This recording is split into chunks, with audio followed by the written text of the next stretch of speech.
നമസ്കാരം. കേരളം വീണ്ടും ചർച്ച ചെയ്യുകയാണ്.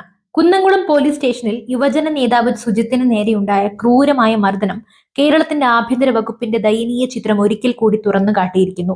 ഈ വിഷയത്തിൽ പ്രതിപക്ഷ നേതാവ് വി.ഡി. സതീശന്റെ ഇടപെടലും സർക്കാരിന് നൽകിയിരിക്കുന്ന ശക്തമായ മുന്നറിയിപ്പും വളരെയധികം പ്രാധാന്യമർഹിക്കുന്നു.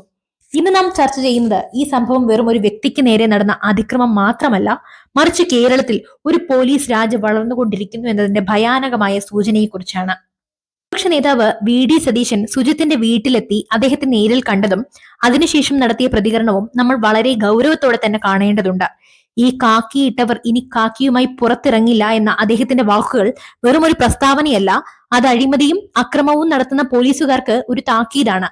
ഈ ഭരണകൂടം പോലീസിനെ സംരക്ഷിക്കാൻ ശ്രമിക്കുകയാണെങ്കിൽ കേരളം ഇന്ന് വരെ കാണാത്ത ഒരു സമരത്തിന് കോൺഗ്രസ് നേതൃത്വം നൽകുമെന്ന മുന്നറിയിപ്പും അദ്ദേഹം നൽകിയിട്ടുണ്ട്.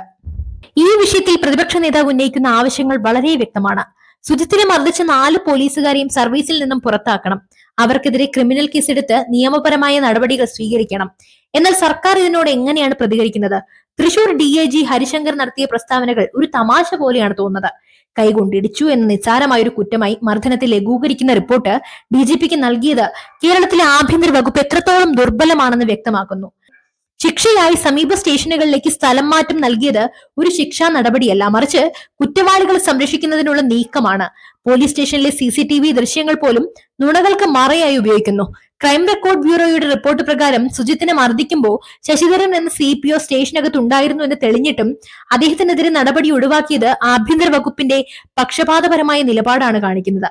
പോലീസ് സ്റ്റേഷനിലെ ഈ കാടത്തത്തിനെതിരെ യൂത്ത് കോൺഗ്രസ് നടത്തിയ സമരത്തെ കോൺഗ്രസ് ഏറ്റെടുക്കുന്നു എന്നതിന്റെ വ്യക്തമായ സൂചനയാണ് വി.ഡി. സതീശന്റെ വാക്കുകൾ. കേരളത്തിലെ ജനങ്ങൾ അറിയേണ്ട ഒരു സത്യമുണ്ട്. പോലീസുകാരുടെ തെറ്റുകൾക്ക് ആഭ്യന്തര വകുപ്പ് ഒരു രക്ഷാകവചം ഒരുക്കുമ്പോൾ സാധാരണക്കാർക്ക് എവിടെയാണ് നീതി ലഭിക്കുക?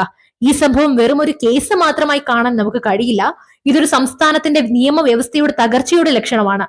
പ്രതിപക്ഷ നേതാവ് വി.ഡി. സതീശന്റെ ശക്തമായ നിലപാടുകൾ ഈ വിഷയത്തിൽ ഒരു വഴിത്തിരിവാകുമെന്ന് നമ്മൾ പ്രതീക്ഷിക്കാം.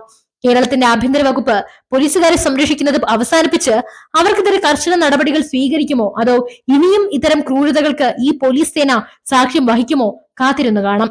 ഈ വിഷയം നിങ്ങളുടെ സുഹൃത്തുക്കളുമായി പങ്കുവയ്ക്കുക. കാരണം ഇത് നമ്മുടെയെല്ലാം ഭാവിയെ ബാധിക്കുന്ന ഒരു വിഷയമാണ്. മറ്റൊരു വിഷയമായി വീണ്ടും എത്തും വരെ നന്ദി.